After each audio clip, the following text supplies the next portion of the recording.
Okay.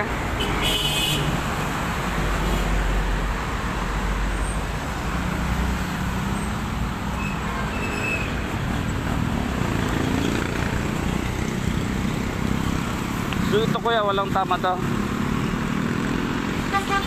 po kumikirot. Aray, gumagana. Ito, wag mo lang galawin. Ayan mo na.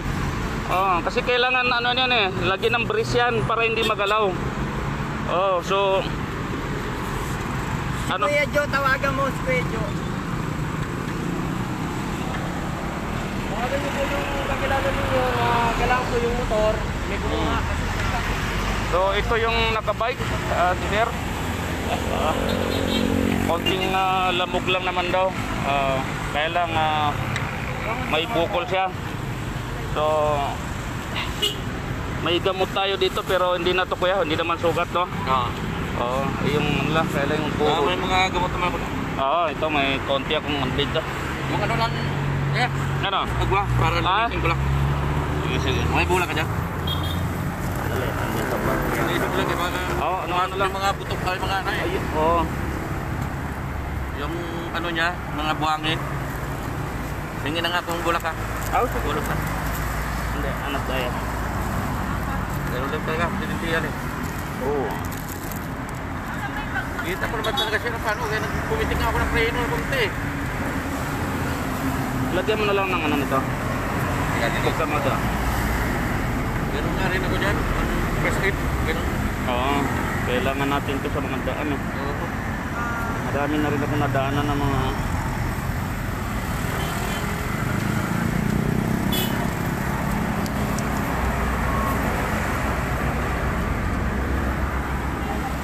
Thank you, pre. wala ya, sabihin yan. Wala naman tayong ano eh. Nakamita ko siya. Diba? So ano daw po eh, part kita din ang Red Cross eh.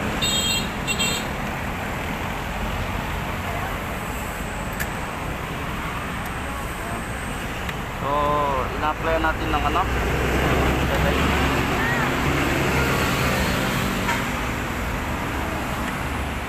Yes.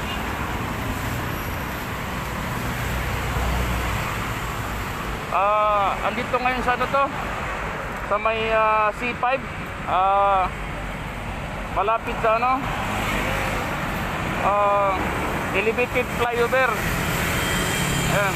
So sa ngayon wala pang ambulansya pero tumawag na yung ano, tumawag na yung enforcer natin ng rescue. So linapatan lang natin ng ano, konting donut.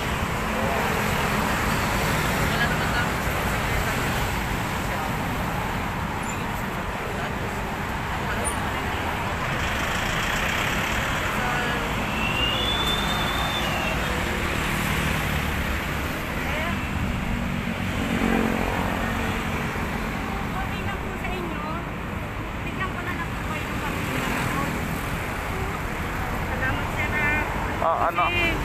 Talaga pong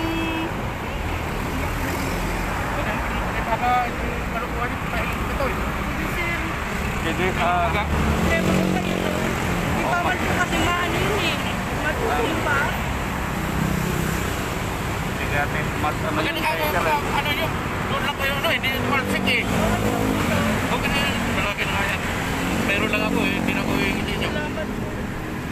Sige. Duty pa ako ngayon eh.